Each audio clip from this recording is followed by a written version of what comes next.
All rise. District Court is now in session. Honorable Stephen W. Boyce, judge for tonight. Thank you. Please be seated.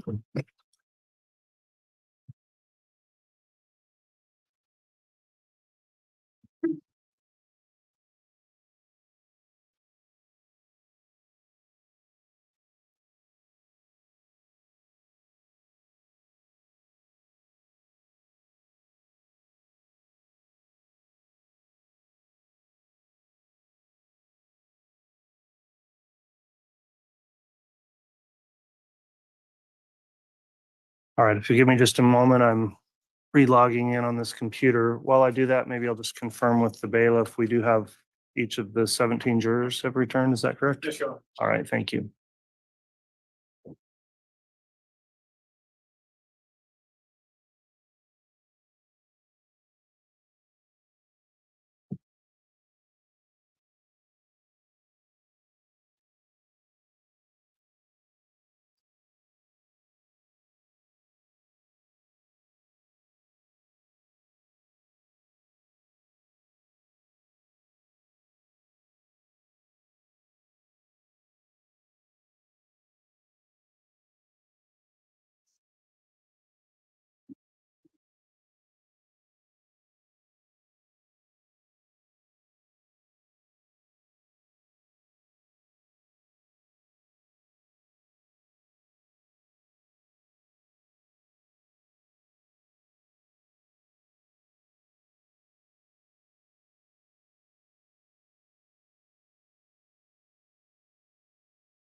All right, at this time, we'll go on the record. We're on case CR 2221-1623, State of Idaho versus Tylee Daybell.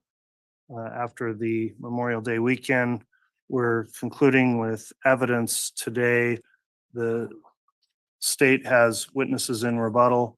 Before we bring the jurors in, the court would note had a sidebar with counsel, and an issue has been raised regarding a particular proposed witness of the state. So in order to resolve that issue, the court requested that we take up a motion in limine on the matter and have that argued on the record before determining, number one, if this witness is going to be permitted to testify. And then number two, if so, is there some restriction on the scope of the testimony that could be presented here today? So, Mr. Wixom, I understand this is your proposed witness. Is that correct? It is, Your Honor. All right. If you would like to present argument at this time, including a proffer to the court of what you think the proposed testimony may be in the issue regarding admissibility of that evidence, I'll hear your argument and then I'll hear a response from the defense. Thank you, Your Honor. Your Honor, with respect to Ms. Olson, the state's recollection was we did raise a motion in limine last week relative to relevance and admissibility. The court, in its ruling, did express at least concerns about relevancy, but did ultimately rule that Ms. Olson would be allowed on a very limited purpose to come and provide rebuttal on a statement from Tammy Daybell that her husband wanted her to up her insurance as she was approaching retirement. However, at that time, the state also alerted the court that she had been watching the trial because she had been released as a witness. So we did bring Ms. Olson back down. She is here this morning. I briefly visited with her this morning, and by way of proffer, what I would explain to the court, the state feels very candid. She did explain that she would testify precisely to that statement, that she was having a lunch at the school with Tammy roughly a month before she passed, and that in that lunch, the issue of life insurance was raised, and that Tammy did in fact say, my husband wants me to up my insurance. However, on this occasion, it wasn't included in the report before. Ms. Olson does say that that wasn't just made to her. There was a group of teachers there that they're having a conversation, and that the response when Tammy first made the comment was, well, why are you doing something dangerous or something to that effect? And Tammy responded, no, we're just as we get closer to retirement, he wants me to. Going back, do you know in her proffered statement who was asking Tammy? Who made the inquiry? Was it just somebody that was part of this group, or was it in fact Ms. Olson that made the inquiry? He did not narrow that down for me. I can only give the court my impression of what she said. It was more framed as kind of a group question back to Tammy. Now, who the voice of the group was, she did not identify. Okay, thank you. And then that's when Tammy made a response that as I get closer to retirement, he wants me to up the insurance. So we understand, Your Honor, that those additional facts are new in the sense of being disclosed by the witness. The state takes a position that, frankly, because if the court does allow this witness, we wouldn't want to create any kind of a surprise or issues. We would ask the court and urge the court to consider letting the state simply introduce what has always been disclosed, which is still consistent with what her apparent truth is. And that is that Tammy at a lunch with Ms. Olson, we won't inquire as to whether others were present, raised the issue. My husband wants me to up the insurance. The question was asked to her, well, why? And she said, as I approach retirement, he just wants me to up the insurance. Now, I'm sorry, I need to go back on the proffer. There was one additional thing she said. She did say, and I don't want to speak for her, but given the context of the disclosure she made this morning, she said she'd listened to Emma's testimony. She said that actually, when they all sat down, the ladies did, they all sat down and filled out the life insurance applications together, because she says that's kind of the normal sign-up process. So she said everybody did that together. So in fairness, I do have to disclose that that was part of what she told me this morning. The state, nonetheless, is still seeking to call her to simply testify that she had lunch with Tammy. Tammy said, my husband wants me to up the insurance, and upon explanation, he wants me to up it as I approach retirement. Those particulars of the statement have always been disclosed to the defense. That interview occurred in May of 2020 by Detective Mattingly. It was recorded by audio as well as included in a written report. So to that extent, the defense has always had that available to them. We do understand the issues of the additional information, but we feel like that issue can simply be cured by an instruction from Your Honor that we only elicit the very statement that was disclosed originally. We don't believe that any part, the state simply does not believe that Ms. Olson has been tainted or influenced. We believe, frankly, because of her candor and freely giving this information and letting us know that she has been watching the trial and she did listen to Emma's testimony, that she's being very forthright about it. So the state does believe under, I believe, 615, the court does have discretion to allow this in. We recognize the concern, but we do not believe that she's been tainted. And to the extent there has been any potential for taint, we feel like eliminating instruction from the court to the state not to elicit additional testimony would avoid any potential negative influence or prejudice that could be derived back against the defense. So that is what we are asking today, Your Honor. All right, Mr. Wixom, I guess one more question I have. When you say she's been watching the proceedings here in the trial, we had that motion in limine hearing.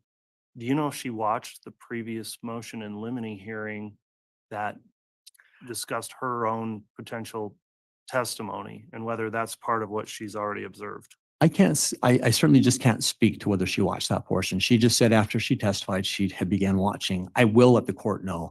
I know that in my preparation of her last time, because I didn't want to run afoul of your order, I explained to her that the court had ruled that told her that she could not get into that testimony. So she was at least made aware of the court's ruling prior to her testimony, so we could comply with the court's order. Okay, thank you, Mr.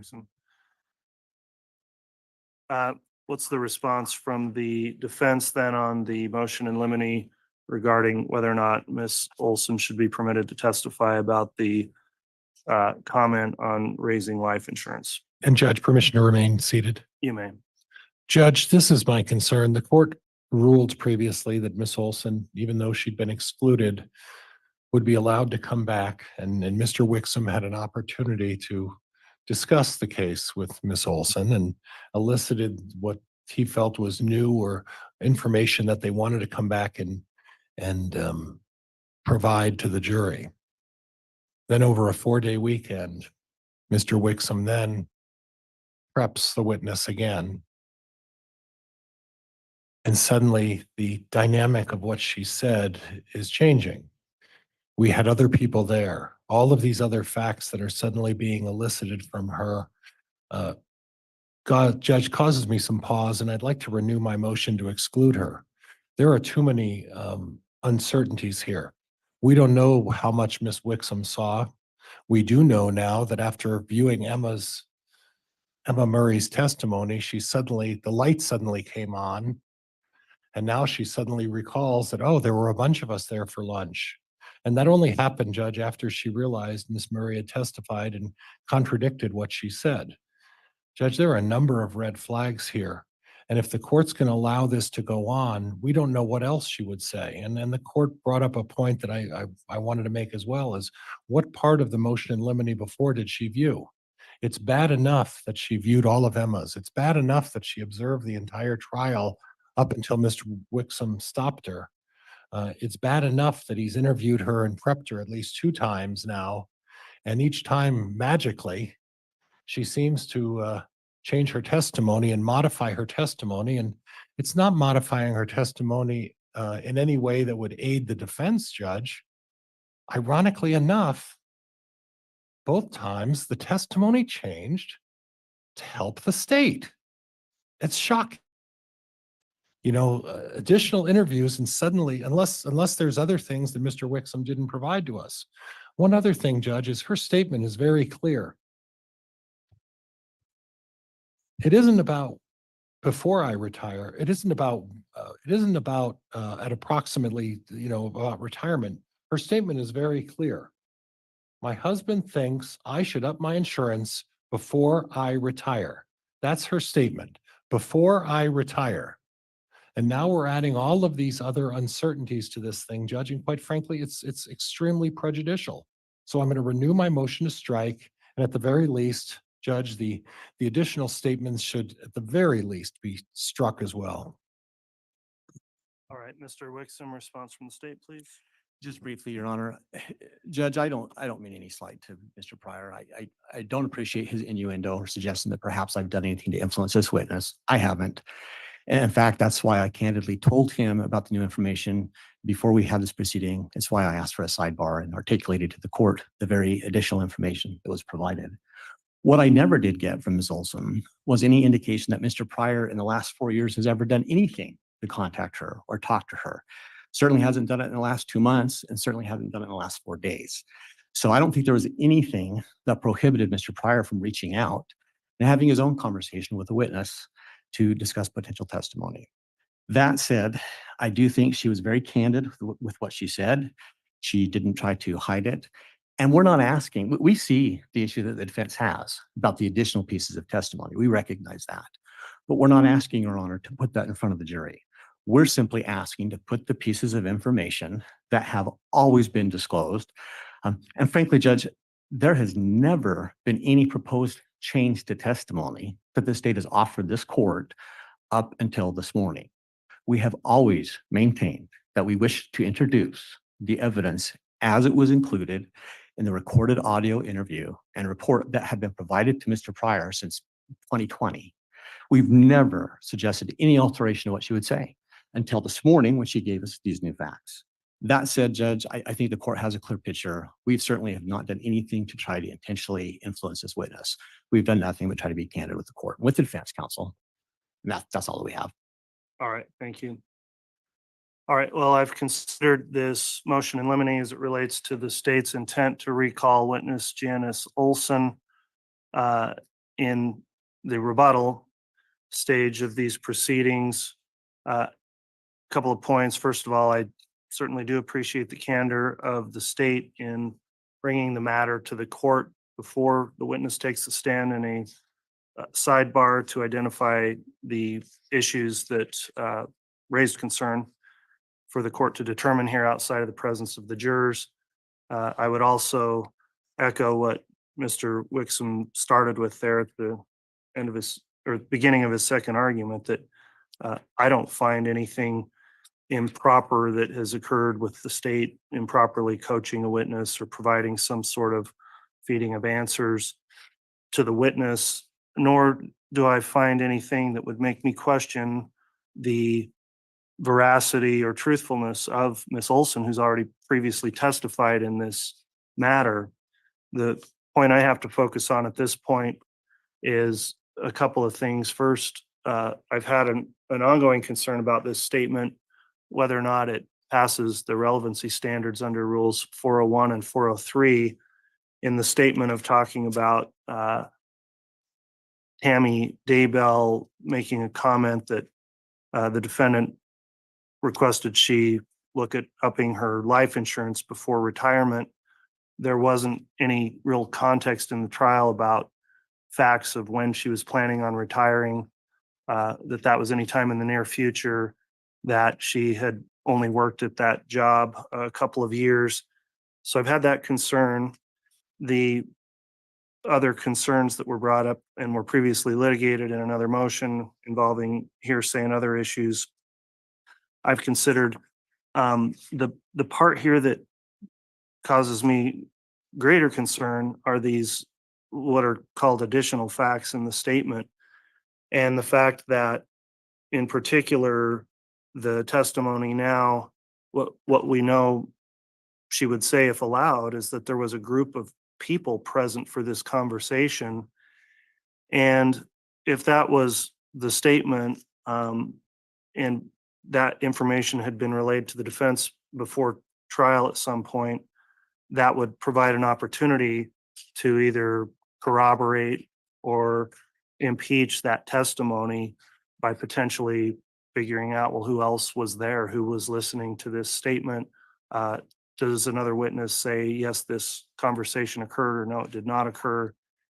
And so the request now that her testimony be limited to what is essentially a limited context, when I think the context matters and is important, is concerning, because at this stage in the proceedings, that simply leaves the defense with no opportunity to go in and verify or corroborate who else was at the table. And in addition, there was another newer statement about the timing of retirement potentially, which hasn't been raised or brought up until today. And again, that goes directly to that relevancy issue and what weight the jurors may give the statement, and is also another fact that the defense would not have had an opportunity to previously look at, even though the discovery may have included that she would be called, that the defense potentially had an opportunity to interview her before trial. The reality is, in the first motion limine, we had a specific narrow statement that was proposed to be offered, and that's now been expanded in both who heard it and the facts that would come along with it.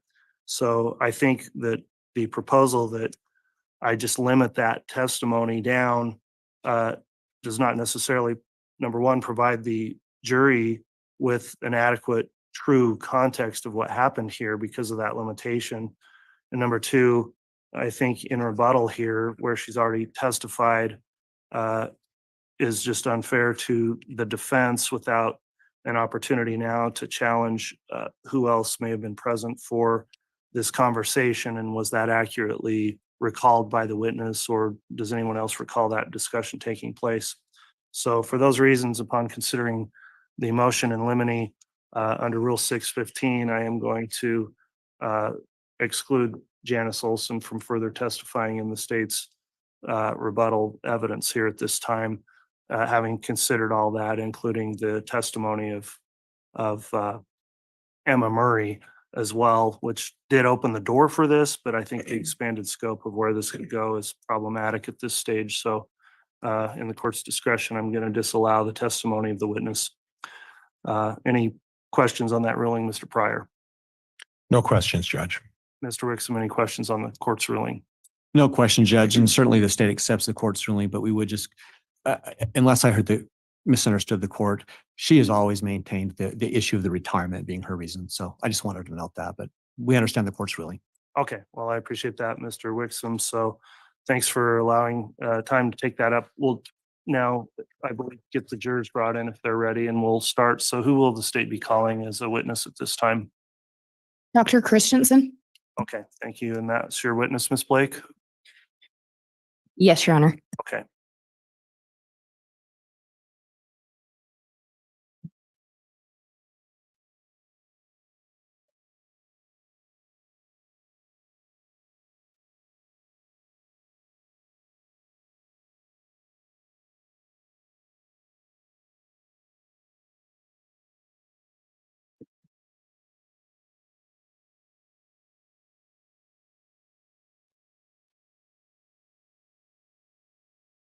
All right, please.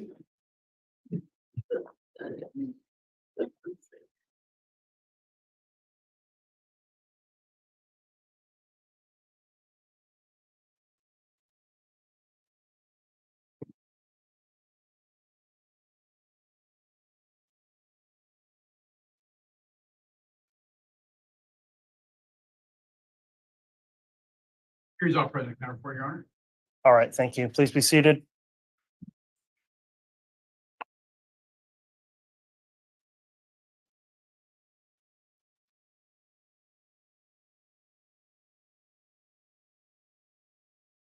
Okay, we are on the record on KCR 2221-1623, State of Idaho versus Chad Guy Daybell. After the Memorial Day weekend, continuing with the state's rebuttal. At this time, the court would note the jurors, all 17 have returned and each has signed their juror affirmation that they followed the court's admonishing instruction as we broke for the weekend. So thank you again for continuing to follow that instruction each time we have a recess.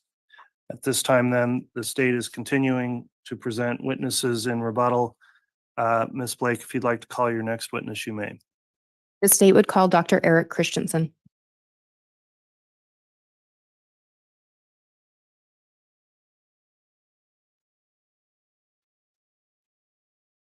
You solemnly swear or affirm that the testimony you are about to give shall be the truth, the whole truth, and nothing but the truth, so help you God?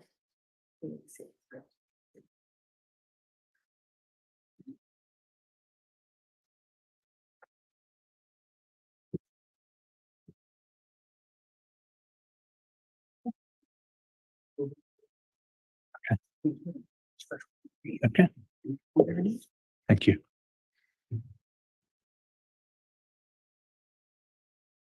All right, Ms. Blake, you may inquire. Thank you, Your Honor.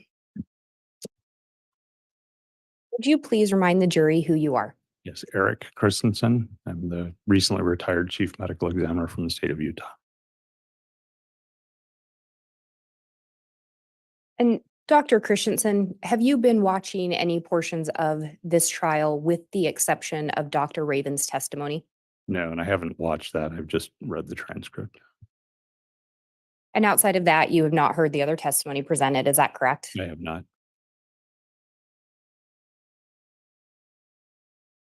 How long did you work at the Utah Medical Examiner's office? 15 and a half years.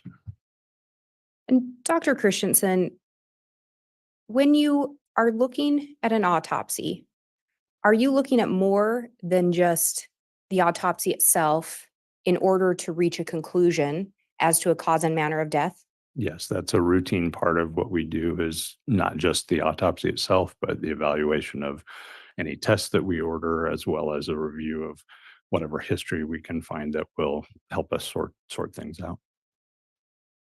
And why do you do that? It's essentially information gathering. I think I may have said when I was here last that I don't have the ability to sit down and talk with my patients and ask them what's going on with you, what happened with you. And so all of that sort of information for me comes from other sources. It can be from medical records. It can be from interviews with people that knew them. It can be any number of things. And so we gather all that other kind of information in an attempt to understand what's going on with that person. And you mentioned that your patient can't talk to you. Yes. Do you recall making that statement? Would that be similar to when somebody goes into the doctor and fills out a medical history? Yes. I mean, when you go see your doctor, they ask you questions about what's going on with you before they decide on a course of treatment with you. That history gathering, those papers they always make you fill out before you go in or send you ahead of time and all those kind of things. That's information gathering, similar to what we do in our context, just we don't have the ability to get it directly from the patient.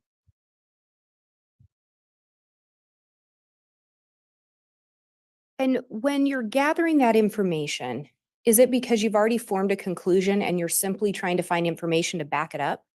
No. Is it the opposite? Yes, it's an attempt to basically find as much information as we can that will be relevant to why this person died, and then sorting that problem out. And then turning to Tammy Daybell, do you recall the autopsy on Tammy Daybell? Yes. And as part of your involvement in the case, did you review other documents? Yes, Did those documents include medical records? they did. Generally speaking, if you're doing an autopsy where the cause of death is not immediately apparent, do you generally request medical records? Yes, that's a fairly routine part of what we do. And again, is that to provide you that background information to help informing your conclusion? Yes, And in this case, do you recall receiving multiple additional reports from law enforcement? yes, we did. And at some point, did you review those? Yes, And did you at some point also create a list, or did the Office of the Medical Examiner keep some kind of a list of all those documents reviewed? yes, And did those include reports from the coroner and or interviews of the coroner from Yes. Fremont County? both. And also the deputy coroner, Yes, the officer that arrived on scene of Tammy's death? yes, Did you also review reports regarding an attempted shooting? yes, Did you review multiple reports involving people providing some background information about Tammy? yes. Did that include background information regarding her health? Some of them commented on that. Yes. And when we talk about those medical records, do you recall which medical records you reviewed? We reviewed records from the Teton Clinic as well as from Seasons Medical. And then we also were able to get records from a clinic in Springville, Utah, where she had been seen before relocating to Idaho.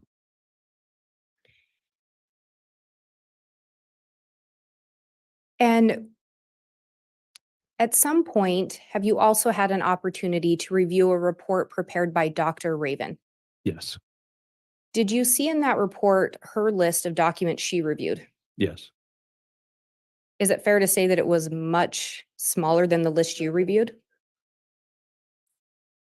Overall, yes, there was a lot less. We reviewed a lot more than what was on her list. Did you also note that she made no indication of reviewing medical records? Yeah, there was no list of medical records in the report that I saw. And in her report, she'd reached a conclusion. She did. In your review of her report and just looking at what she looked at, if you hadn't had the additional information, would you have maybe reached her same conclusion? Certainly possible. Yes.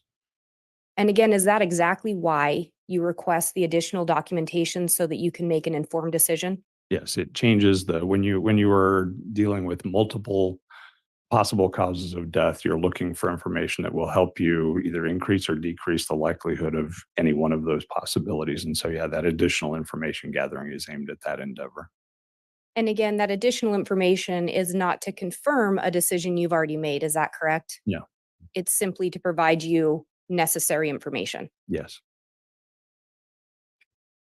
And when we talk about Tammy's autopsy, again, can you talk us through when you start that autopsy, what external injuries, if any, did you observe?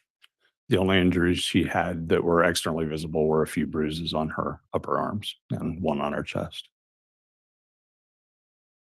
So again, is it fair to say when you first observed Tammy, the cause of death is not readily apparent? That's correct. And then when you performed the actual autopsy, can you remind us internally what you observed as far as her organs? Yeah, essentially normal organs, normal brain, normal heart, no significant pathology in any of her organs. Do you recall observing something called pulmonary edema? Yes. And can you again explain what that is for the jurors? Yeah, pulmonary edema is simply buildup of fluid within the lungs. Fluid leaks out of the alveolar capillaries, the little small vessels that are involved in exchanging air into the blood in the lungs. And as a result of a variety of different processes, that fluid can leak out of those capillaries and start filling the air spaces. And then mixes with the proteins and things that are already in those spaces and creates a foamy froth. So as you're doing the internal autopsy, was a cause of death readily apparent at that point? No. Based on what you observed, what did you determine were possible causes of death? So in any case where you have essentially no significant findings, she had pulmonary edema was really it, then we are looking at a fairly short list of possible causes of death. Those include cardiac arrhythmias that are not related to structural problems in the heart. They include seizures, includes asphyxial deaths of all kinds. It would include drug intoxication. And those are probably the big four categories of things with no anatomic cause evident. So if we break those down a little bit, can you remind everyone what you did in relation to the potential toxicology or poison overdose, looking into that? Sure. We initially started with a fairly broad panel of toxicology testing. Judge, I'm going to object at this point. It's becoming cumulative and not related to presentation of the defense. On cumulative, Ms. Blake, is this distinguishing from testimony already proffered in the first time he's testified? Just going over it to remind the jurors, I think in a trial of this length, generally, it's not necessarily considered cumulative to review some of the information. And Judge, that's a walking response. It's cumulative. Well, at this point, Ms. Blake, I will ask you to just maintain the scope to what's proper on rebuttal at this time and I will sustain a cumulative objection if it's simply the repetition of testimony previously offered. And if I may respond briefly. Go ahead. As far as for purposes of rebuttal, I think Dr. Raven did come in. She presented that she made findings. We went over what she did and didn't review. So I think reviewing with the medical examiner what he went through is proper for rebuttal. Okay, well, again, I'll at this point sustain that objection. If you'd like to continue, I'll just keep an eye on that. If you could keep the scope to rebuttal, please. Toxicology tests were in fact conducted, correct? Yes. Based on those, did you find it likely that Tammy would have died of anything related to toxicology issues? No. And then what is another cause that can that you would look into? Seizures was also something we assessed. And again, you reviewed Tammy's medical records, is that right? Yes. Any notations or signs of a prior history of seizures? No. Did you ultimately determine seizures was a likely cause of Tammy's death? No, it was not a likely cause. And then you said a cardiac arrhythmia? Yes. Similarly, did you look at Tammy's heart? Yes. Any signs of irregularities? Her heart was structurally normal. Given her age, medical records, and your review of everything, did you determine that a cardiac arrhythmia was a likely cause of death? It was not. And what did that leave you with? That left asphyxial causes essentially at that point.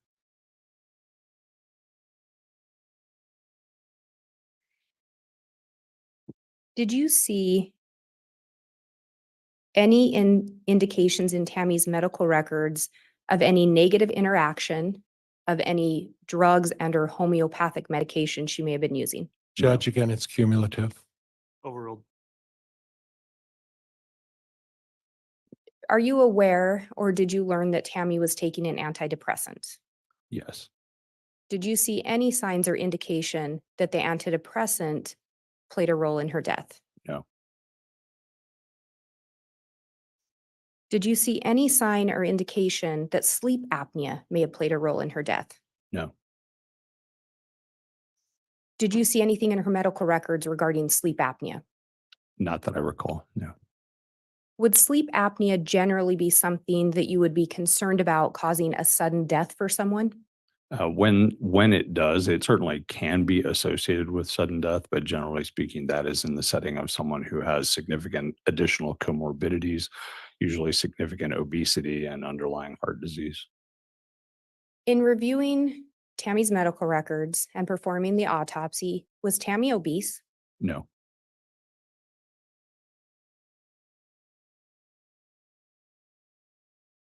Are you familiar with, I may say this term wrong, but colloidal silver? Colloidal silver. Colloidal Yes. silver? Any indication that played a role in Tammy's death? No.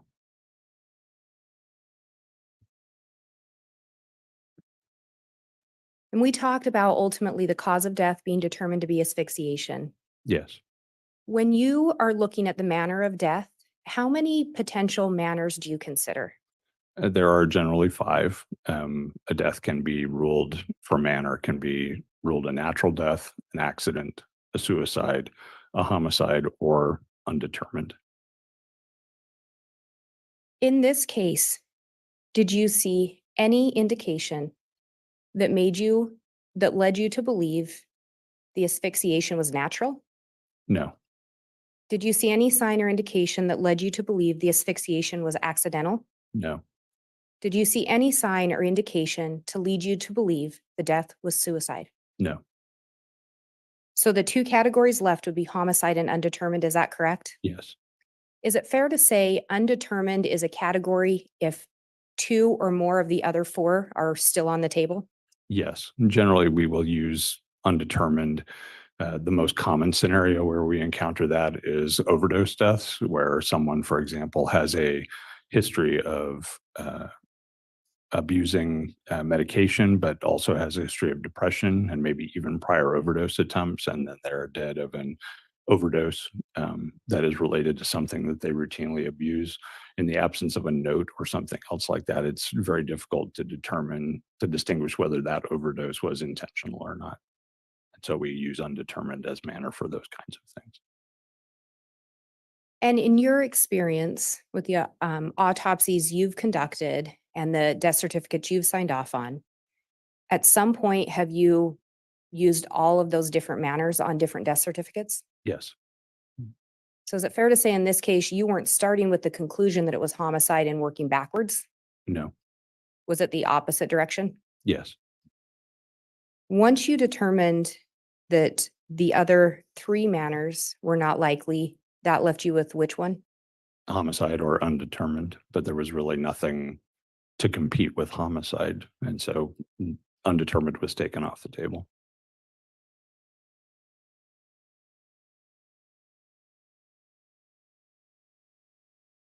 In your review of Dr. Raven's report and testimony and the questioning here today and through the trial, has your opinion as to the cause of death changed?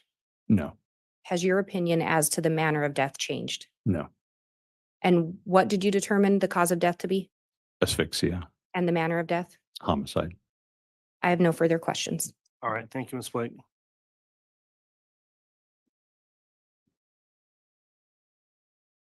Mr. Pryor Cross. Thank you, Judge.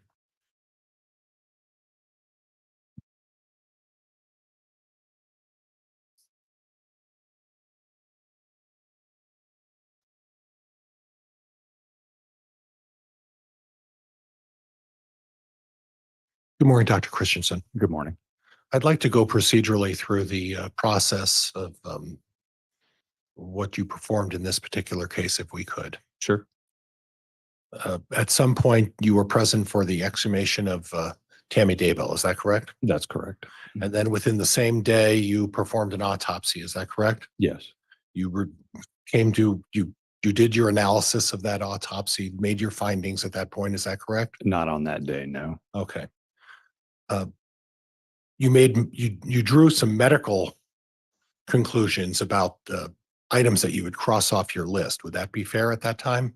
We had some initial information, but not enough to exclude anything at that point. What initial information did you have? I'm not sure what you mean. Well, you said you had initial information. Is that at the time of the autopsy or was that before the autopsy? Yes, at the time of the autopsy, that's what I meant.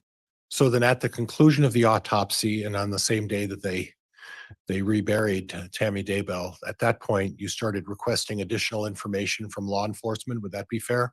Yes. And do you recall specifically what you asked for law enforcement in terms of what you requested at that point?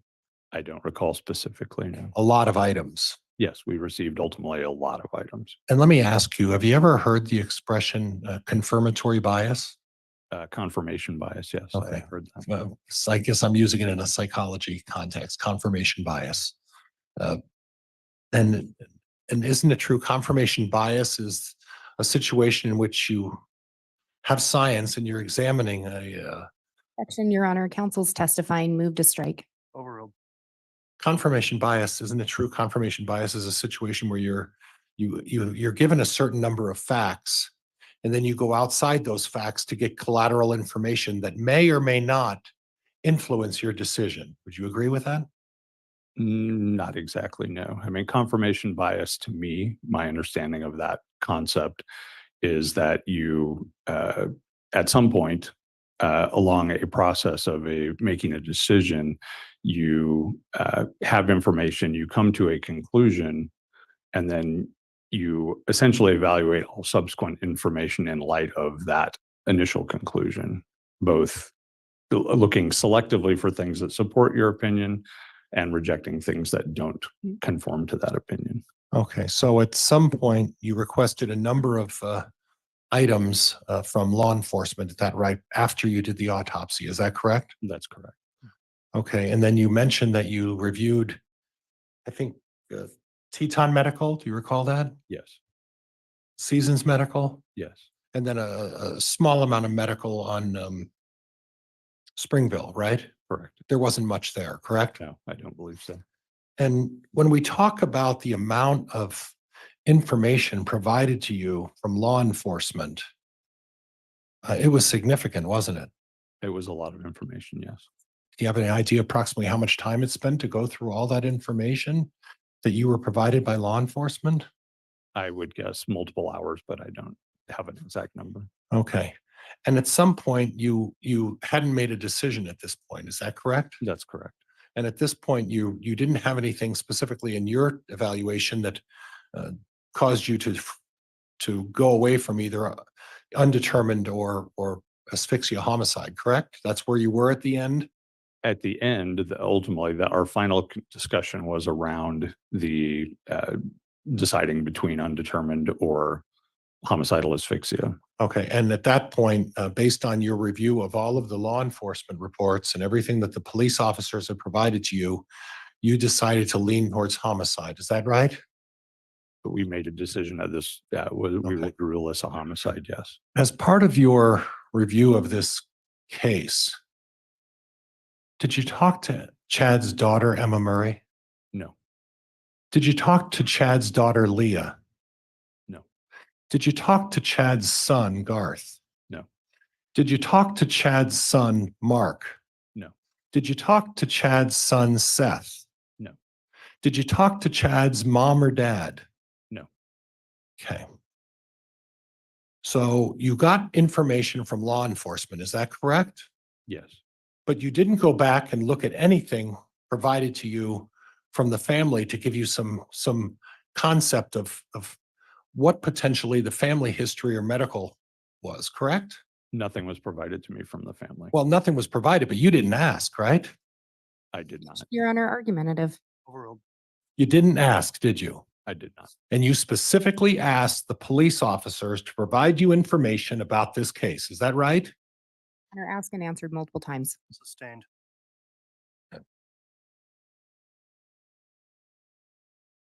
After you provided this exhaustive list of police reports that they provided to you, at what specific date did you make your determination? I don't know specifically when it was. It was sometime in the days immediately preceding when we signed the report, but I don't recall specifically which of those days. Would it be fair to say that it was 14, 15 months later that you finally signed the report? I believe that's about the right timeline. Yes, 13, 14 months. So after 14 or 15 months of looking at this, you then made the decision that you came to the conclusion you did. Is that right? Yes. Okay. Now I want to go back to the autopsy. And obviously, I'm not a medical examiner.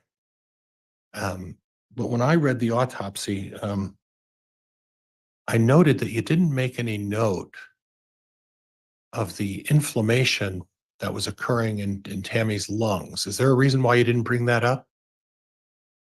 Because there's no significant inflammation in her lungs. And you made the determination that it wasn't significant, correct? That's correct. So we don't know what the level of the inflammation was at the time that Tammy Daybell died, right? Objection, Your Honor. Counsel's testifying misstates prior testimony. Move to strike. Sustained. I'll strike the question. Do you know the level of inflammation that was in Tammy Daybell's lung at the time of her death? I know it was in her lungs at the time I looked at them from the time of autopsy, which would be Okay. expected to be reflective of that. All right. And if there's inflammation in the lungs, that would be a reasonable explanation for why we had potential fluids in the lungs, would it not? There was not sufficient inflammation in her lungs to account for the pulmonary edema that was present. Okay.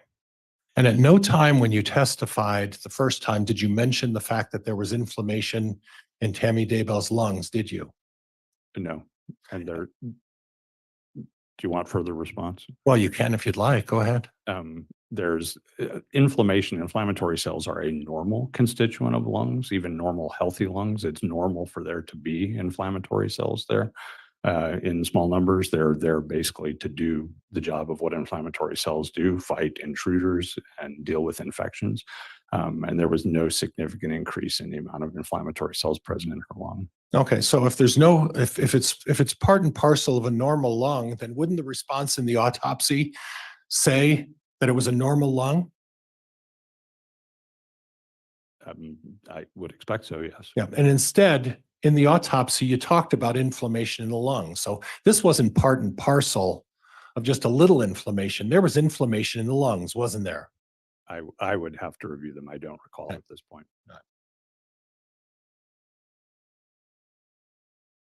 And Judge, could I have a moment, please? You may. Thank you.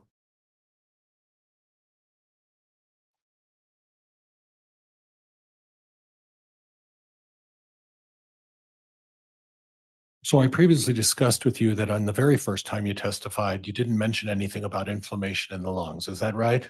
And not that I recall. All right. And then today, when the prosecutor called you back after the defense has rested their case as a rebuttal witness, Objection, Your Honor. That's a narrative. Move to strike. Sustained.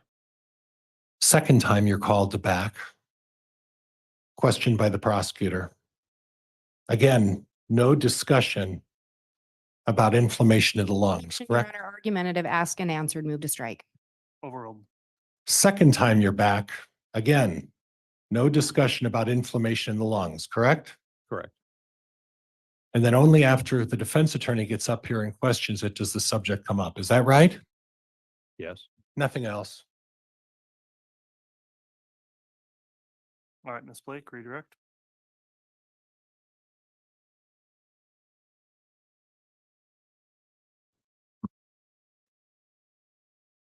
Dr. Christensen, have you testified before? Yes, And are you familiar with court proceedings that the state brings people back as rebuttal witnesses? yes, So have you testified in that capacity before? a couple of times, yes. Council just went over inflammation in the lungs pretty in depth. Again, was there any indication that inflammation of Tammy's lungs caused her death? No,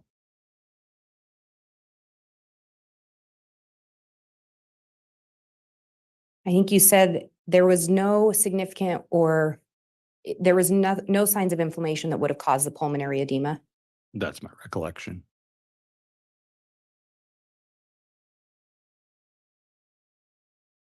And you considered the possible causes of death given essentially a negative autopsy. Yes,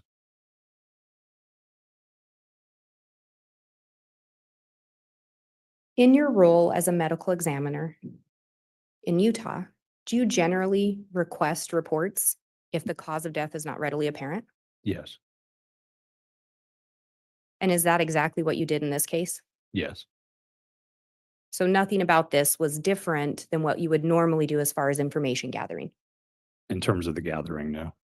The volume was certainly different, but what we request is not different. There was just a lot more generated in this case. And in reviewing the reports provided by law enforcement, were there any reports where Chad's kids had agreed to speak with law enforcement and provide information? Not that I recall.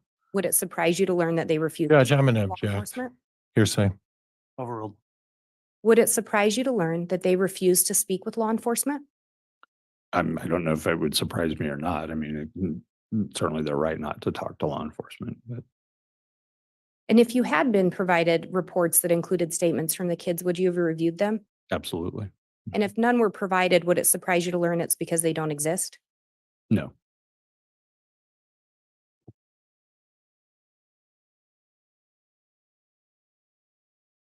And again, when you're requesting that additional information, is it because you've already made a decision and you're simply trying to support it? no, And in fact, is it the opposite? yes. We gather information to help us make a decision. And is that what you did in this case? It is. And again, based on the information you gathered, the autopsy, anything about questions today or other information that would cause you to change your opinion? No,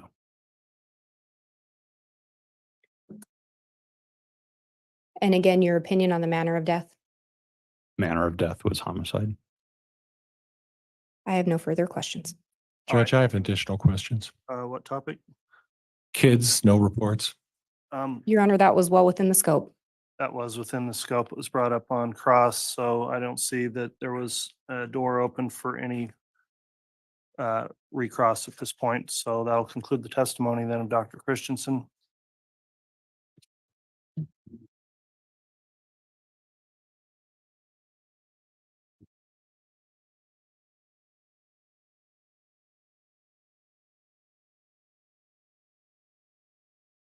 The state can call its next witness. The state would call David Stubbs.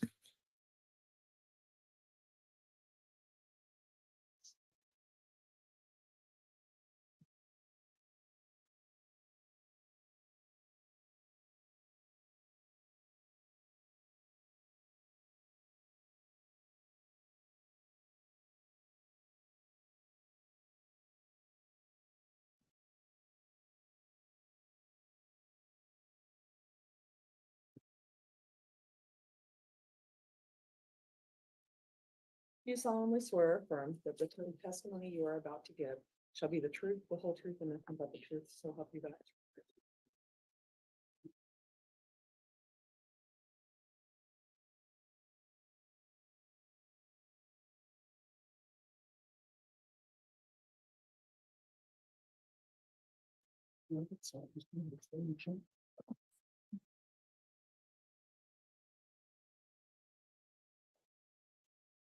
All right, I'll note Officer Stubbs is on the stand, has been sworn again. I am going to inquire, have you been observing or reviewing any of this trial testimony since you were last here? No, sir. And have you discussed with anyone else testimony they've given? No, sir. All right, thanks for your responses. Mr. Wood, if you'd like to inquire, you may. Mr. Stubbs, you've testified before, but can you just briefly remind the jury of your name and your law enforcement experience? Well, retired detective, Rexburg Police Department. Served in that capacity for approximately 30 years. Do you recall testifying about serving warrants on Google in this case? I do. Did you receive Google records for an email account, chad.daybell@gmail.com? Yes, I did. What type of records did you receive when you got those?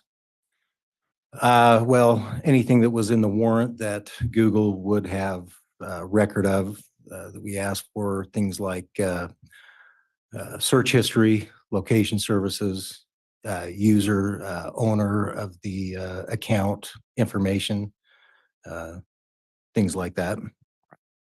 And did you review those records? I did. Did you review the Google, the search history records? Yes. When you reviewed those records, did you find anything related to turning location data off on a phone? Yes, I did. What did you find? January 3rd, 2019, the user of the account looked up how to turn off the location services on location or GPS services on an iPhone. Your Honor, I'd ask that the witness be handed what's been marked as State's Exhibit 107C. Defense has been previously provided a copy, and I have a courtesy copy of that and 2 other exhibits for the court. All right, Mr. Wood, these have not been previously admitted, is that correct? That is, well, they do come in under the business records affidavit that was admitted under 107, Okay, I just was. but they have not clarifying. previously been admitted, these specific items. Very well, thank you.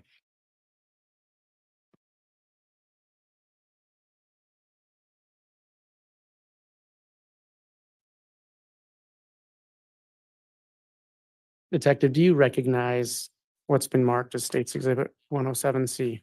I do. What is it? It would be the in portion search history from the Chad.Daybell Google search history. And did you, what you're seeing on that screen or that piece of paper, is that a true and accurate representation of what you viewed in the search history? Yes, it is. Your Honor, the state would move for admission of State's Exhibit 107C. Any objection? No objection. 107C is admitted. And may I publish the ammo? Yes.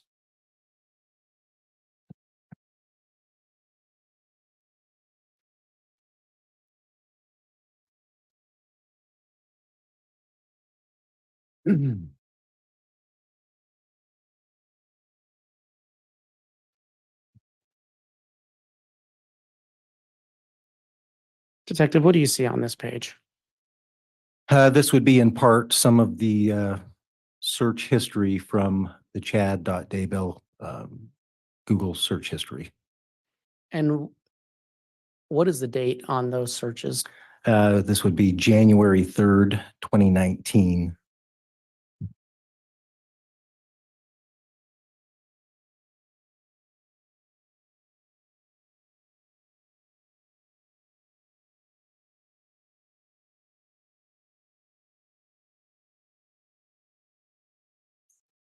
Detective, when you get, have you had other occasions to review returns from Google for Gmail accounts?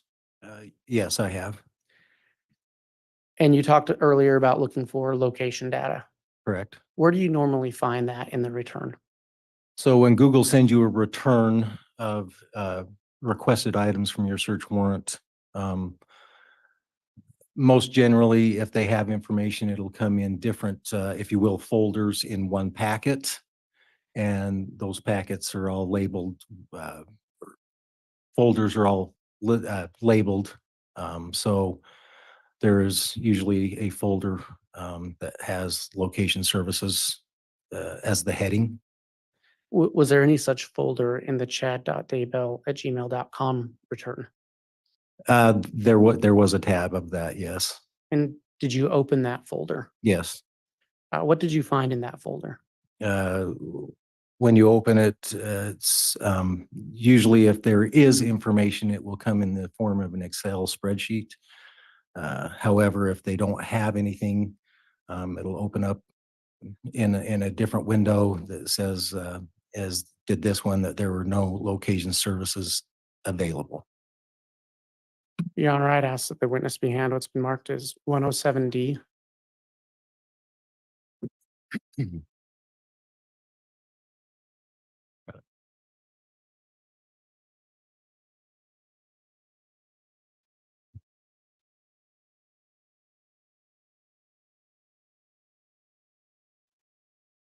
Mr. Stubbs, do you recognize State's Exhibit 107D? I do. What does it purport to be? It was, as I before mentioned, when opening that tab from the return statement saying that there are no locations available for the date range inquired. And on State's Exhibit 107D, is that a true and accurate representation of what that folder appears, of what appears in that folder when you open it? Yes, it is. Your Honor, the state would move for admission of State's Exhibit 107D. Any objection? No objection. 107D is admitted. And may I publish? You may.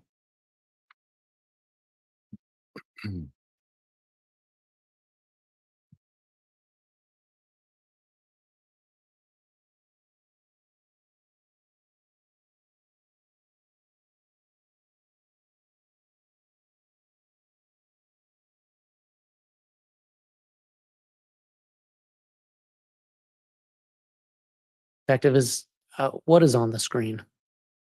So this is just what it would say, or what it did say when opening up that particular folder under the chad.daybell@gmail.com.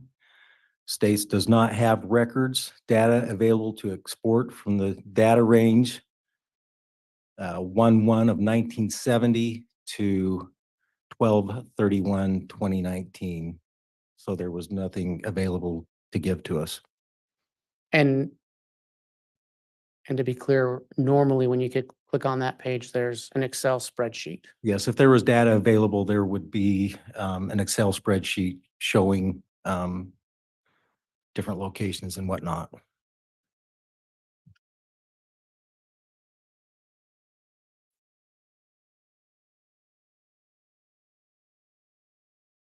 Mr. Stubbs, through your training and experience, are you aware if a Google user can request to have their location data deleted? Yes, that is a possible feature. How does someone go about doing that? There's various ways you can do it, depending on the type of service you're using, but with Google, such as Google Maps, you can actually go into your user account and request that your information not be tracked, number one. Number two, you can request that all past data be retracted from their records as well. You can do that in the Maps account. You can do it in your Gmail account. You can do it in your phone as well. Thank you. In your review of the chad.daybell@gmail information, did you find a record of any such request? Yes. What did you find? August 24th, 2019, a request was made through the Gmail account of chad.daybell to have all location GPS history deleted from the account. Your Honor, I'd ask that the witness be handed State's Exhibit 107E.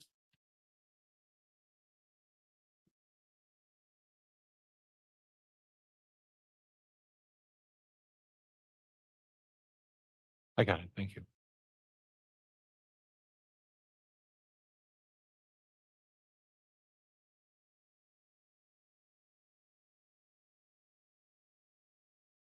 Mr. Stubbs, do you recognize State's Exhibit 107E? I do. What does it purport to be? This would have been in the same Gmail account return, the Google confidential and proprietary tab. It is delete request and this was done 8/24/2019. And what format is that document in? So because there was information, this looks to be in an Excel spreadsheet form. And that form, the way it appears before you now, is that how it appears in the Google return? Yes, when we got the return from Google, this is exactly how it appeared. And so exactly how it appeared, is it fair to say that's a true and accurate representation of what you viewed in that the chad.daybell@gmail information? Yes. Your Honor, the state would move for admission of State's Exhibit 107E. No objection, Judge. All right, Exhibit 107E is admitted.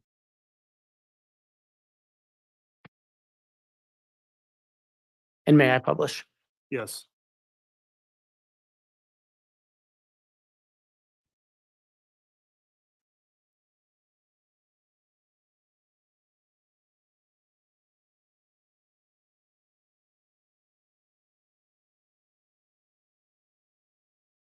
Detective, do you have a pointer up there?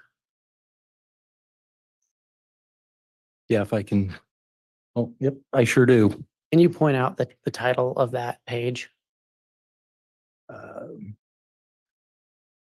Confidential and priority would be the, excuse me, the heading of the tab. All right, and then in green at the top of the page, what does it say up there? chaddaybell@gmail.com. Deletion history, location history. And then in the body of that document, what do you see of interest to your investigation? So this is what was of interest to me is the request to have deleted all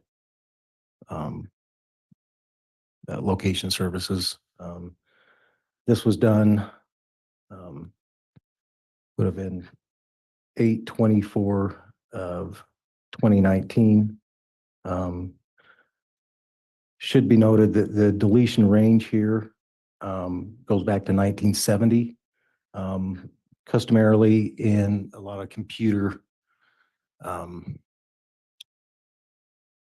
I'm going to object. This is going to go beyond, it's non-responsive. I'll ask a question. All right. The 1970 date, is that date familiar to you?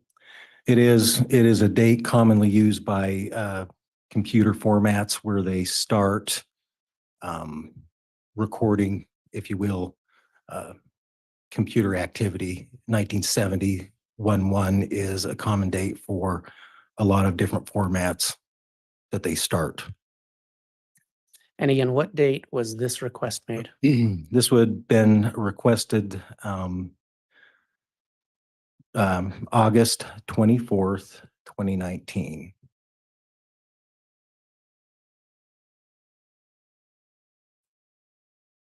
Detective, we had earlier on the screen State's Exhibit 107C, the search history that you spoke about. Yes. When you get that search history, can you actually click on the items that were searched? So if you recall, the short answer is yes. Did you click on those items that were marked in State's Exhibit 107C? Yes. What did you see when you did? So it took me to the same web pages that would have been viewed by the user of this account. When you go to that, it has specific instructions, detailed instructions on how to turn those services off on iPhone device.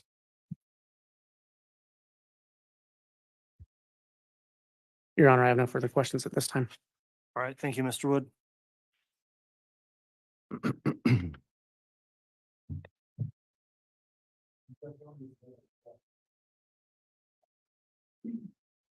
C, D, and E.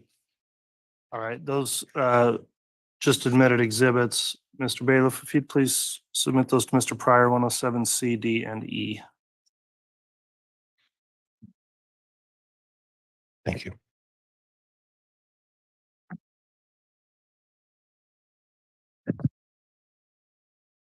And I saw that Mr. Wood called you Mr. Stubbs. Is that acceptable to you? That'll work. All right, thank you.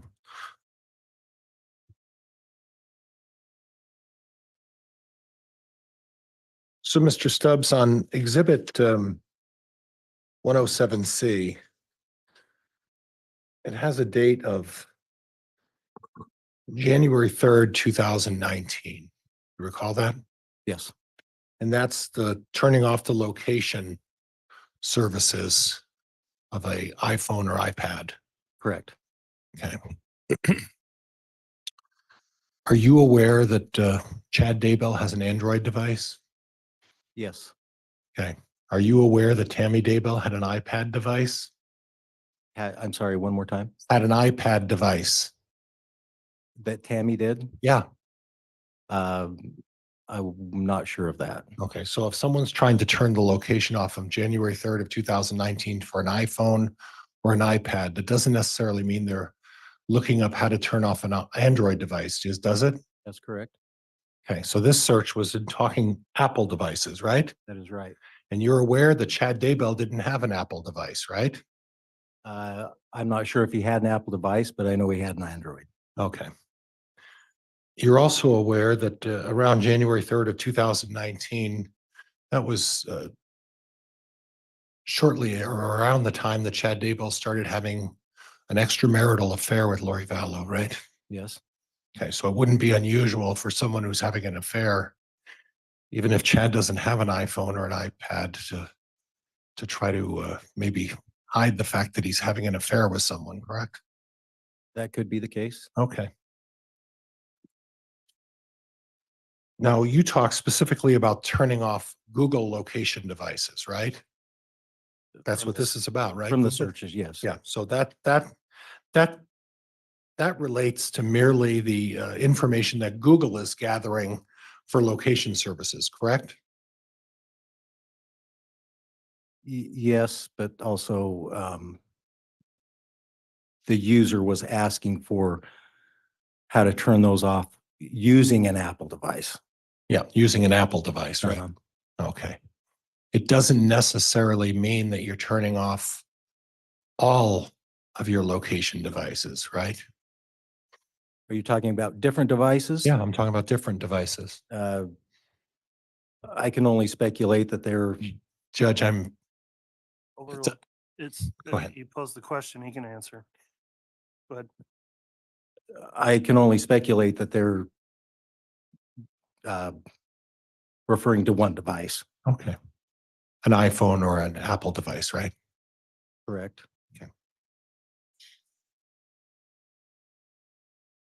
You said it's the user's account. That's what you said, right? It's the user's account. The person who did this was the user's account. Was using the Chad.Daybell account, yes. We don't know who was using the account to turn off location services on their Apple device, right? I can't tell you who was using the account other than the account name. Are you aware in the Daybell family between Chad and Tammy, which one was the computer person in that relationship? I can't testify to that. Okay. 8/24/2019. The exhibit talks about going back to 1970.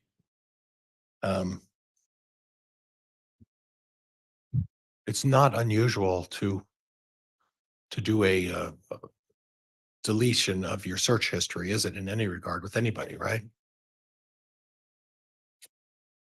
I guess Objection that, calls for speculation. Overruled. Anybody can do a search history and delete their search history, right? that's correct. And if you're having an affair with someone, close in time when maybe that person may be moving from Arizona to Idaho. You may want to delete your history to cover your tracks, right? Possibly. No. Okay, there's no other way to decide who was doing that search history deletion though, right? Other than the account user Right. name, no. And you don't know the location of where they were conducting that deleting that search history, right? That is correct. Okay, all right, Judge, I have nothing else. Thank you.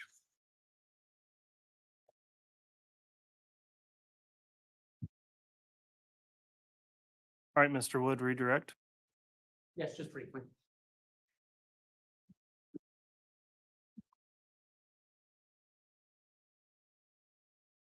Mr. Stubbs, you were asked by counsel about the possibility of deleting location data to hide an affair. Yes. And through your investigation, are you aware if Chad Daybell and Lori Vallow were having an affair? Yes. Are you aware if Lori Vallow had an iPhone? Yes, she did. Counsel asked you about deleting search histories to cover the tracks of an affair. Yes. Could a person also delete their location data to cover the tracks of crimes committed? Yes. If part of those crimes involved the location of missing children, could that be a reason to delete that data? Yes. Thank you. I have no further questions. All right, thank you. Yeah. All right, I think this is a good breaking point probably for the mid-morning recess. Is the state gonna have another witness to call? Judge, may we approach just briefly? Yes.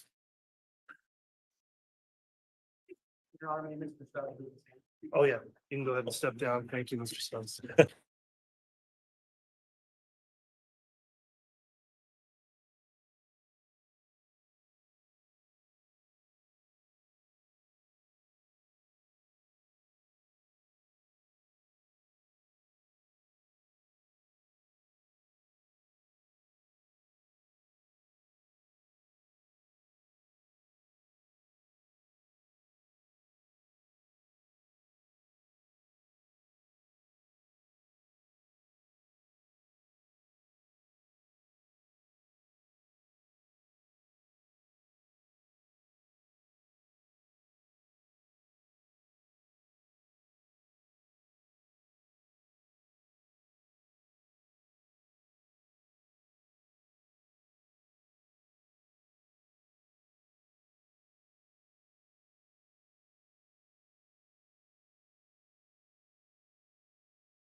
All right, thanks, council. We'll go ahead and take that mid-morning recess, and then the state does have an additional witness to call after that. So we'll go ahead and be on recess until, let's reconvene at 10:30 for the next witness, please. All right, please.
All rise.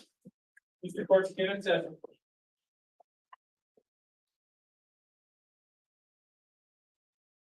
Thank you. Please be seated.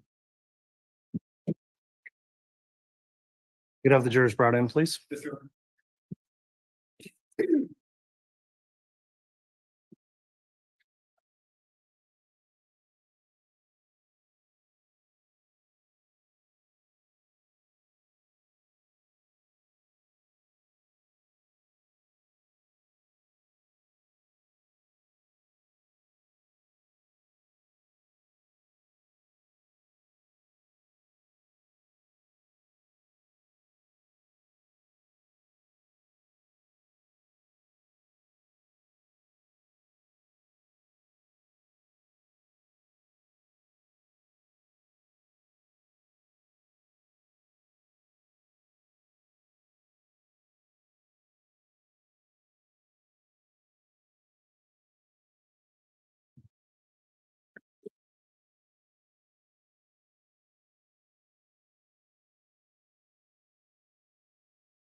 All right, please.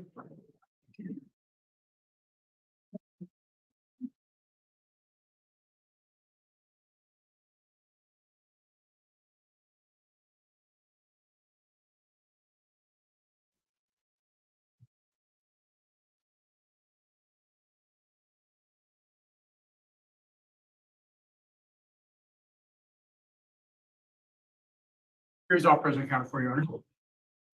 Thank you. Please be seated.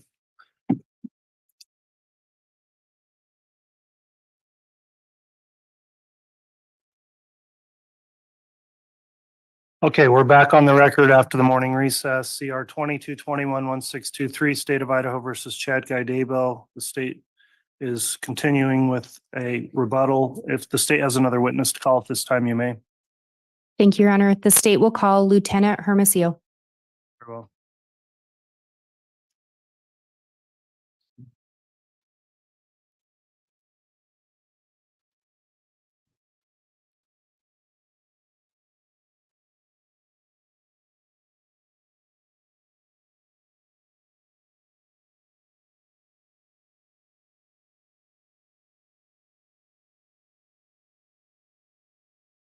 You solemnly swear or affirm that the testimony you are about to give shall be the truth, the whole truth, and nothing but the truth, so help you God?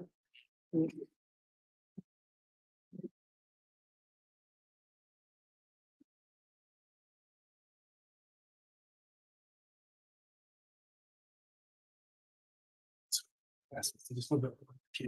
Okay. And speak right up. Thank you. All right, before we inquire on direct, then I'll note the witness, Lieutenant Hermosillo, has been sworn. Lieutenant, have you observed or watched any trial testimony since you were last here? No, Your Honor. Have you talked to anybody else about the testimony they've given in trial? No, Your Honor. All right, thanks for your responses. Ms. Blake, if you'd like to inquire, you may. Thank you. Lieutenant Hermosillo, can you remind the jurors where you work? Rexburg Police Department. And did you begin work on a case involving two missing children, specifically JJ Vallow and Tylee Ryan? Yes, I did. Do you recall when you became involved in that investigation? When we started looking for JJ, that was November 26th, 2019, when we performed the welfare check. And were you involved in the beginning of Idaho's involvement into the whereabouts of JJ Vallow? Yes. Do you recall when the bodies of the children were recovered? June 9th, 2020. And where were they recovered? Chad Daybell's backyard. During the investigation, did you learn who Emma Daybell or Emma Murray is? We did. And who is she? The daughter of Chad Daybell.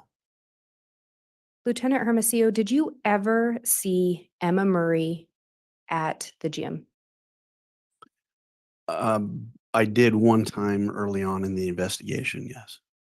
And when you say early on in the investigation, would it have been before the discovery of the children? It was. When you saw her at the gym, did you approach her? No, Did you talk to her? no. Did you ask her questions? No. Did you go and work out by her? No.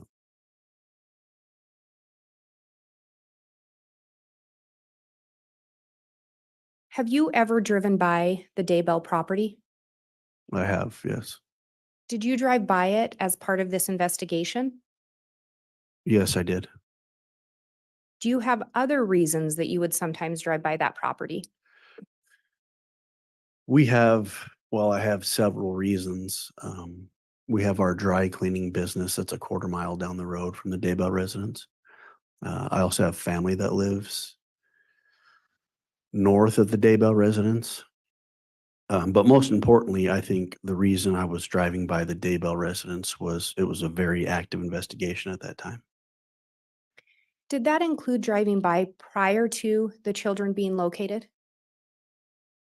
I'm sorry, could you say that one more time? Did you drive by prior to the location of the children's bodies? Yes, And did you drive by sometimes after? yes, Did you drive by 2 times a week? no, And again, when we talk about driving by that property, you said that was a significant piece of the investigation. it was. And can you remind us what was found on that property? JJ, Vallow, and Tylee Ryan.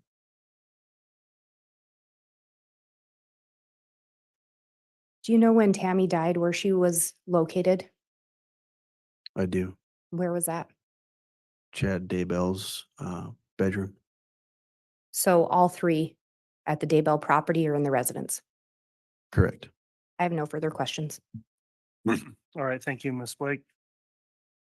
Any cross-examination, Mr. Pryor? No questions. All right, that will conclude the testimony then of Lieutenant Hermosillo. You may go ahead and step down. Thank you.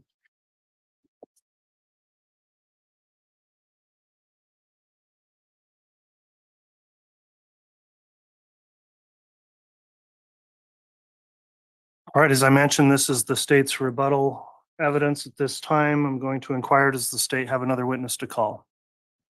The state does not, Your Honor. All right, so that concludes rebuttal. That will bring us to the next stage of these proceedings then, ladies and gentlemen. The next matter the court will be taking up are the jury instructions in this case. I'll note we are taking time to work on those and have been working on them. I'll address more on the record with counsel in a formal jury instruction conference. We are going to be conducting the closing arguments in this matter, as I understand it, tomorrow. The state will have closing mid-morning. Is that the schedule the state still wishes to have for the closing argument, Ms. Blake? That will work for the state, Your Honor. All Thank right. you. And does that work for the defense as well? Yes, Your Honor. Thank you. Okay. Well, we're going to have some matters to work on then between now and then administratively. That's going to allow the jurors to be excused for the day. They'll be returning again tomorrow.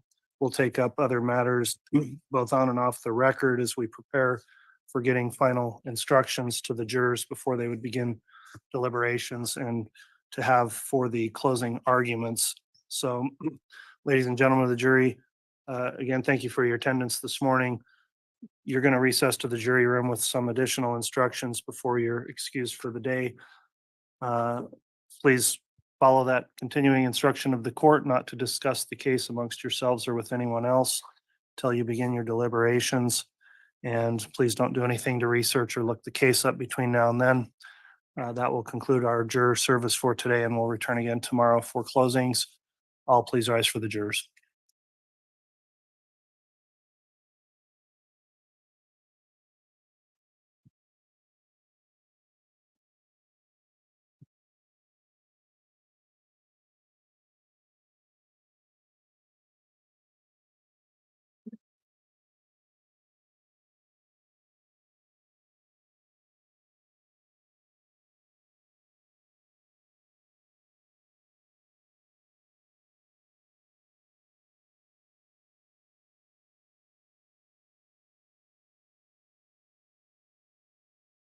All right, thank you. Please be seated.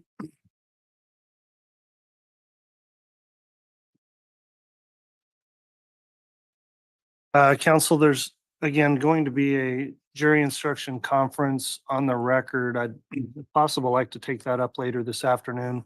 We'll do an informal jury instruction conference off the record to determine whether or not the parties have reviewed our proposed instructions that have been submitted and determine where there might be objections that can be considered by the court.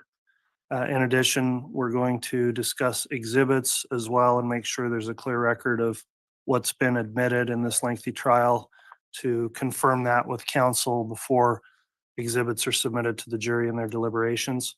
So if counsel will stick around, we'll go ahead and recess for the day. At this time on the record, we may come back on the record at such later point, subject to when we get to these issues that could be called back on the record. So we'll go ahead and have the public excused at this point, and I'll talk to council about timing going into the afternoon and tomorrow, please.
All rise. District Court's again in session. Thank you. Please be seated.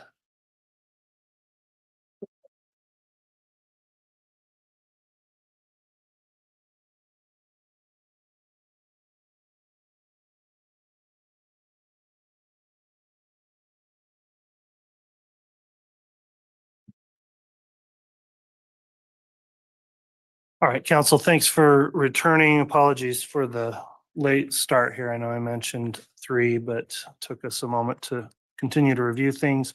I'll note the defendants present along with counsel, Mr. Pryor, states present.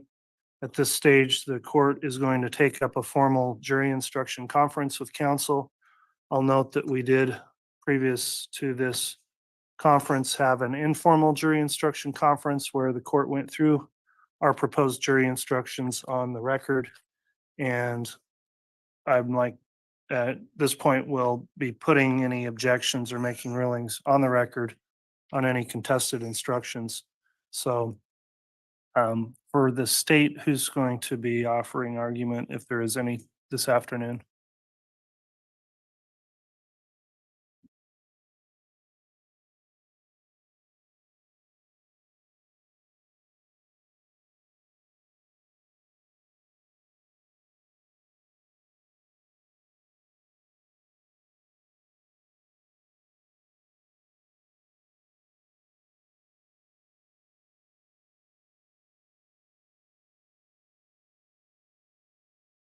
Judge, I think Miss Beatty will be handling that. We were just trying to get the instruction pulled back up. I think there's only going to be recommendations of changes to 1 at this point, but.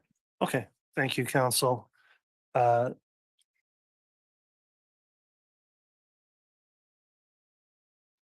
We had discussed making changes to potentially, the state had mentioned during an in-chambers conference, making some changes to the conspiracy instructions. We reviewed the case law, and while we believe that our position is correct after review of the case law, that for those overt acts, the jury doesn't need to reach a unanimous decision. I think the case law is clear on that. We're not asking the court to modify the ICG at this time. We think that the ICG takes that into account.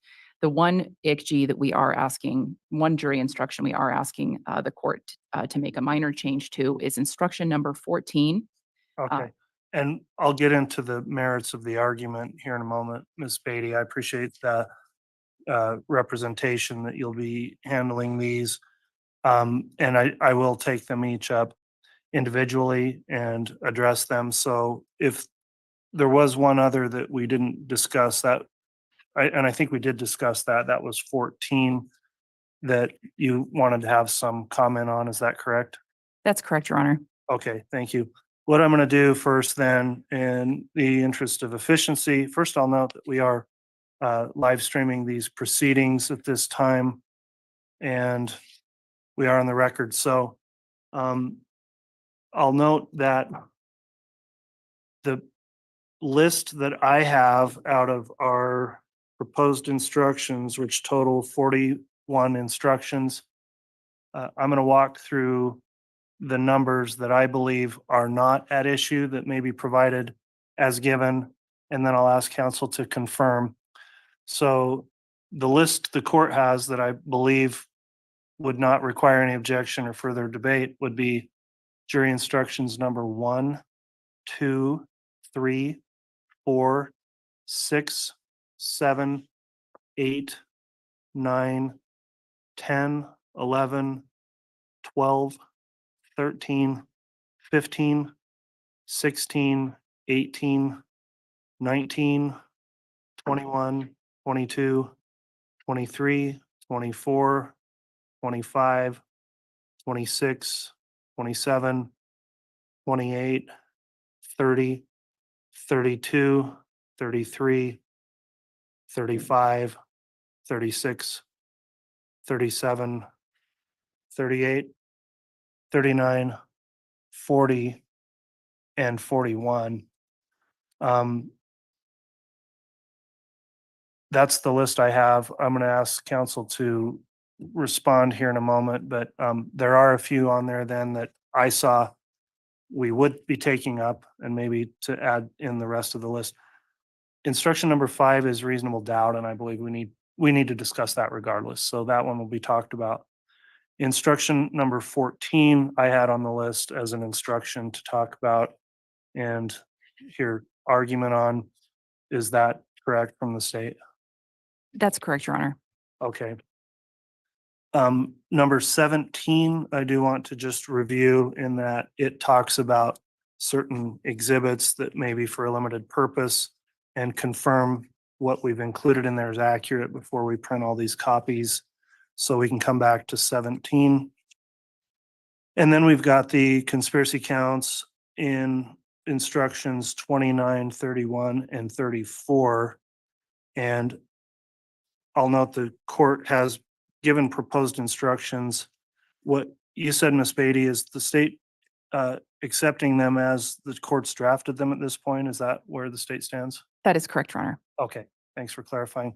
On those instructions on conspiracy then, Mr. Pryor, 29, 31, and 34, I don't believe the defense had an objection in the informal conference. I think the state had a concern. Is the defense going to approve instructions 29, 31, and 34 the way the state's or the court has proposed them? Yes, Your Honor.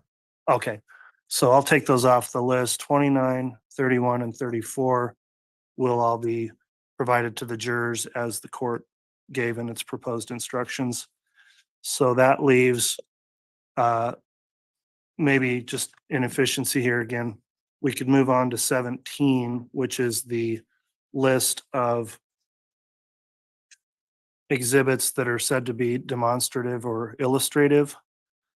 We have a numbered list there, and then I'll note we also went through exhibits on the record earlier today. Has the state been able to review those exhibits that are listed in instruction 17? Yes, Your Honor. Does the state agree that what's listed there is accurate of those exhibits that would be demonstrative or illustrative? Yes, Your Honor. Okay, Mr. Pryor, have you been able to review that list also after our exhibit conference? Yes, Judge. And then the only one would be the defense exhibit that was demonstrative would need to be added. And which number was that? I believe that was 137, if I recall, Judge. I'll go back. 139? 8? We may have a note that's 138. Let's confirm.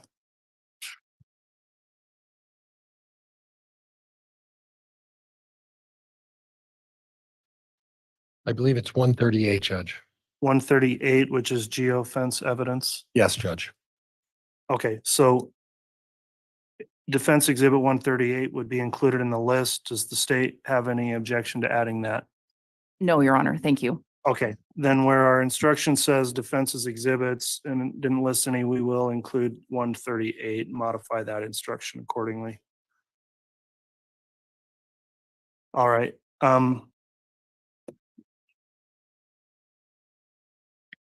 Let's talk about proposed jury instruction number 5.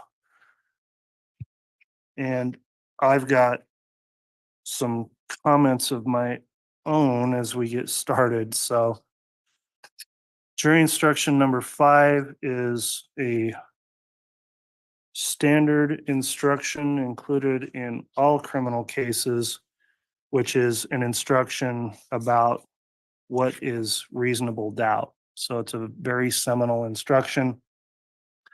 In this case, the court has given the instruction already on multiple occasions to the jurors, and it's also been referenced on occasion, both in voir dire and in some argument. The court received a notice through an order of the Idaho Supreme Court that as of May 22nd, so 6 days ago, the Supreme Court has now issued a new approved 103 reasonable doubt instruction, which is different than the instruction that's been provided.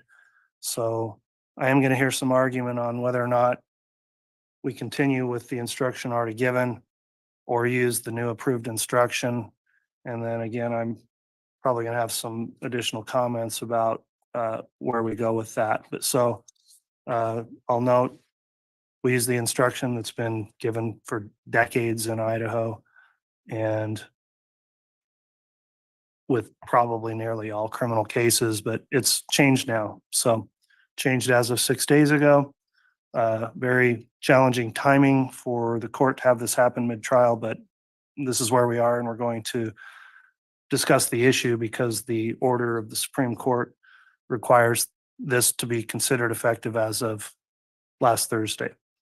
So what is the state's position as it relates to instruction number 5, which mirrors the instruction already given to the jury and which I'll refer to as the old Idaho 103 reasonable doubt instruction?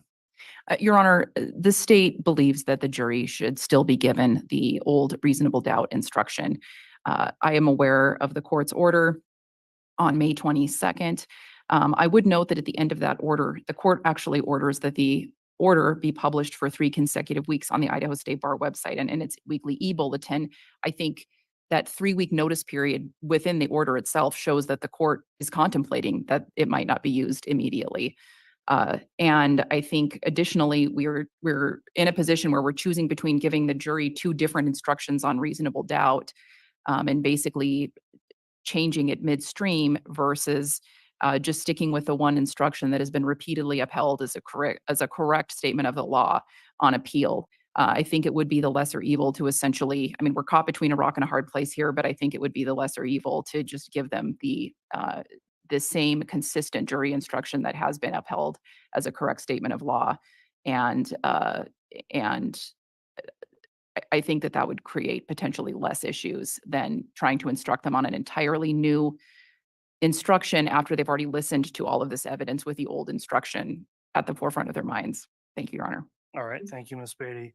Mr. Pryor, where does the defense stand as it relates to the Supreme Court order that there's a new reasonable doubt jury instruction in Idaho? And Judge, in response to Ms. Beatty's comment about the 3 weeks, that's a publishing requirement that they're just trying to comply with. I would hardly guess that they would consider changing the language after the work that they've put through. The issue I have, Judge, is that when you read what the instruction is from the Supreme Court, and this is supposed to be applied now, it's very similar to the instruction that was going to be given by the court before this came out. In fact, it says first, the state has the burden of proving the defendant guilty. That's not a surprise or a change to the jury. The state has the burden throughout the trial. Again, that's not a change to anything that's been stated to the jury. The defendant is never required to prove his or her innocence, nor does the defendant ever have to prove any evidence at all. Again, that's being provided to the jury, and they're aware of that. Then secondly, the state must prove the crime beyond a reasonable doubt. Again, that's not a surprise or a change. The change comes in, Judge, is when you go down under the column dated second, where it says proof beyond a reasonable doubt is proof that leaves you firmly convinced the defendant is guilty. It is not required the state prove the defendant's guilt beyond all possible doubt. Now, that's really the only change. And as I noted earlier in our conference, Judge, it really defines what reasonable doubt is and defines what the respective responsibilities of the party that each of the parties have. And through the 25 to 30 years I've been doing this, Judge, that's always been a difficult point. How do you define to a jury what reasonable doubt is? Now, again, the rest of the paragraph basically touches on very carefully about what is already going to be instructed to the jury.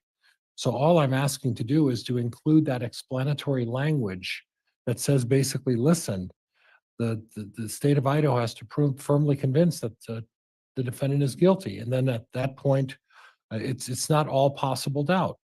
That's a 2-sentence explanation that's added to what the jurors have already been instructed to. So to suggest that it's going to throw them off or make things more difficult, that's just not true. What it's going to do is provide them basically a definition, which I think in the wisdom of our Supreme Court, they realize that what we need and what we badly need is a specific definition of what reasonable doubt is. And in the past, yes, I spoke from many, many years ago when it was considered a binding conviction to a moral certainty, and then it went to what it is now. And then this new change basically further clarifies what the definition is. And I would encourage the court to adopt this. I think that I disagree with Ms. Beatty wholeheartedly. I think that the Supreme Court put the time in to implement this new explanation, and I think we ought to adopt that.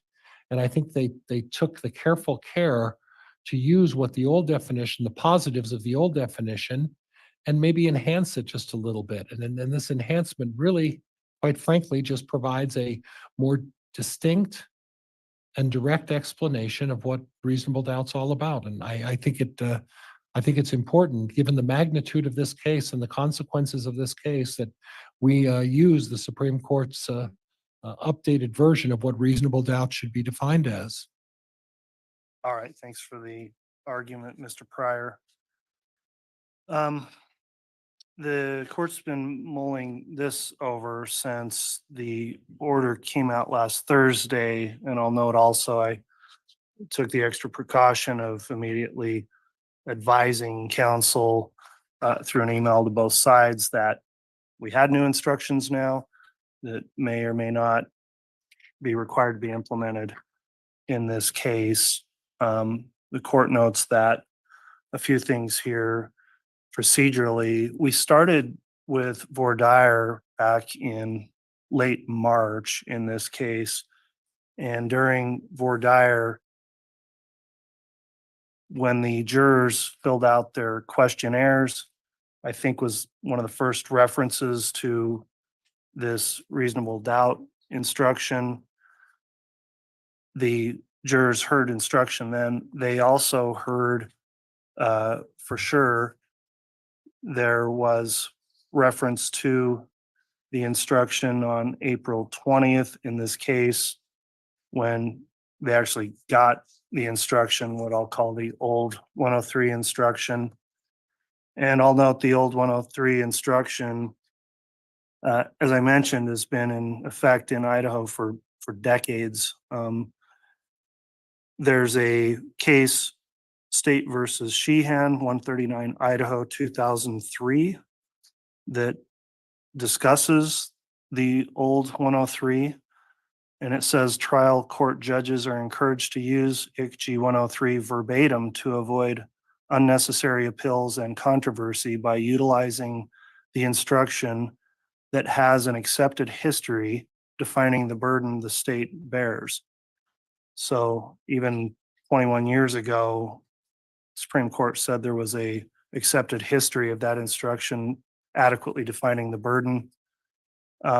There's also a case, Victor versus Nebraska, which was included in the old ICG comment section, which has been removed in the new instruction. And that is a reference that it says in Victor v. Nebraska 511 US 1, 1994, the court held that any reasonable doubt instruction must, 1, convey to the jury that it must consider only the evidence, and 2, properly state the government's burden of proof. And then there's some additional citations. So I've gone back over that procedural history, and typically this court always tries to just use approved criminal jury instructions or civil instructions, depending on the case being tried. And a few other things. Then the order does state that the new instructions are effective immediately. It also says that it is recommended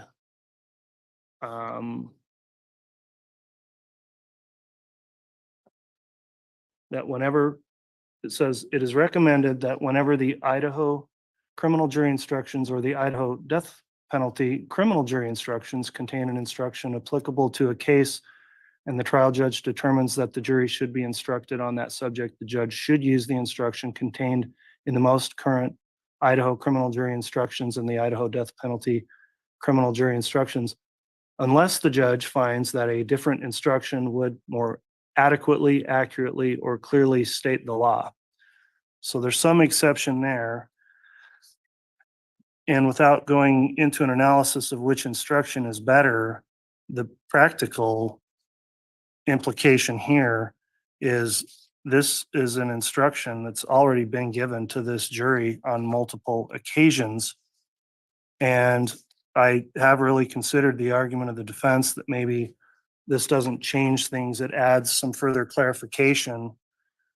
Whether it does or not, it's very problematic to me to consider that the jury already got an instruction and then comes back just on the verge of deliberation, and here's a different instruction.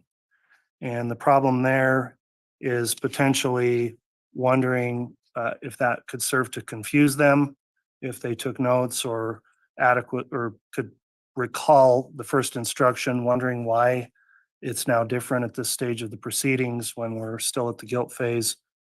I'll also note that when there's case law out there that discrepancies in instructions becomes problematic. It might be difficult to know which instruction jurors relied on in making a decision. And this, of course, is perhaps the most important instruction as it defines the state's burden. So really, for just the practical purpose of keeping this jury not confused and not submitting to them a new and different instruction than they've already heard on multiple occasions, because this trial's already been going before this new instruction was implemented, I am going to give what I'll refer to as the old jury instruction 103. And I should say, give it again to the jurors. They've already heard it multiple times. And the one that we've included in our proposed instructions mirrors that they've already been read. I am going to provide that, finding that under the Victor versus Nebraska standard, it still adequately conveys to the jury that it must consider only the evidence and properly states the government's burden of proof. And also, while the new instruction may be better, finding that the Sheehan language that this instruction we've got has an accepted history of defining the burden in the state doesn't mean it's now an improper instruction. Maybe it's just not as good as the new instruction, but it, I think, has a real risk of potentially confusing jurors and confusing the record potentially on appeal about which standard they then employed, getting two separate instructions during trial.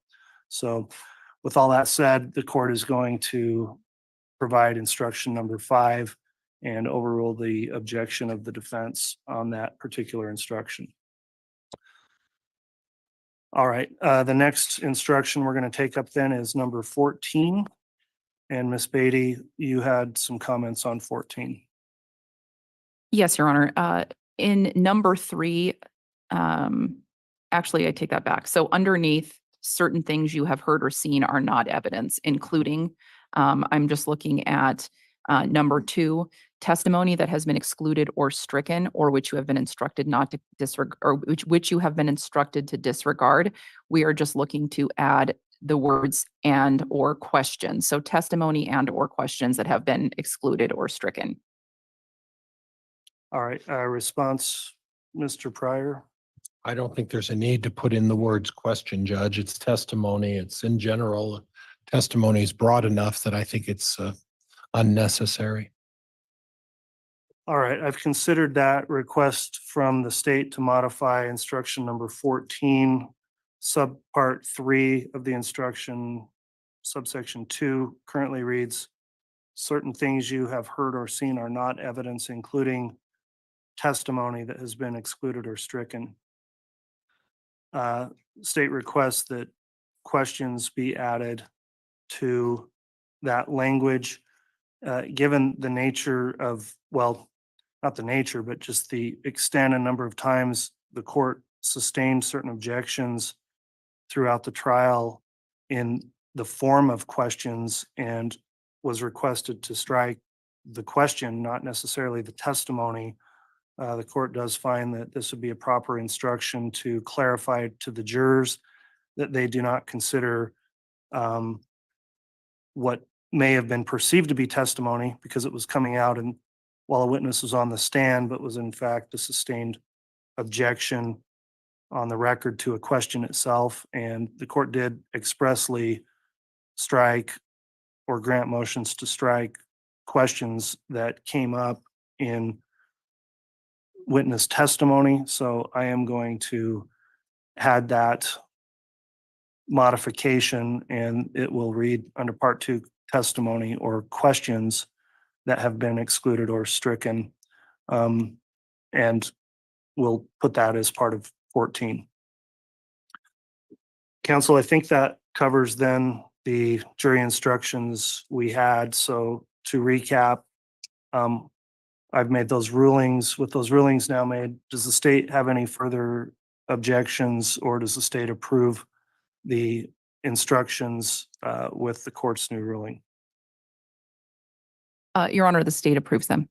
All right. And Mr. Pryor, I know I overruled a couple of your objections, so I'll ask that a different way, but the list I wrote or went through in the beginning, is that still accurate in your mind? Yes, Judge. Okay. And despite a couple of rulings against your requests there, is there anything else you think needs to be addressed in the jury instructions? No, Your Honor. Okay. Well, thanks all for helping us get these prepared. Scheduling then, we're going to get these done and distributed to the parties by tomorrow morning. You'll have them. We'll have the copies prepared for the jurors. We're going to start with the court reading the instructions at 10 o'clock a.m. and then closings will take place. Does that schedule work for the state? It does, Your Honor. Does that work for the defense? And Judge, I missed the part. We're going to have copies when? Well, we'll get the final copies of the instructions. I don't know that we'll get those to you this afternoon. We'll have those to you ready though in the morning, well before 10 o'clock. Okay. I would say they would be ready tomorrow morning, probably by 8:30. Okay, that would be perfect. Thank you, Judge. Okay, we'll get those. Thanks, counsel, for all the hard work today. Anything you, else Honor. before we go off the record? No, thank you, Your Honor. Nothing, Your Honor. Thank you. Not on the record, Your Honor, but the state was wondering if we could meet with the court and council just very briefly on some scheduling issues. All right, we'll take up a sidebar then before the court recesses. So we're done with the hearing then, off the record, and I'll talk to counsel then off the record. Thank you.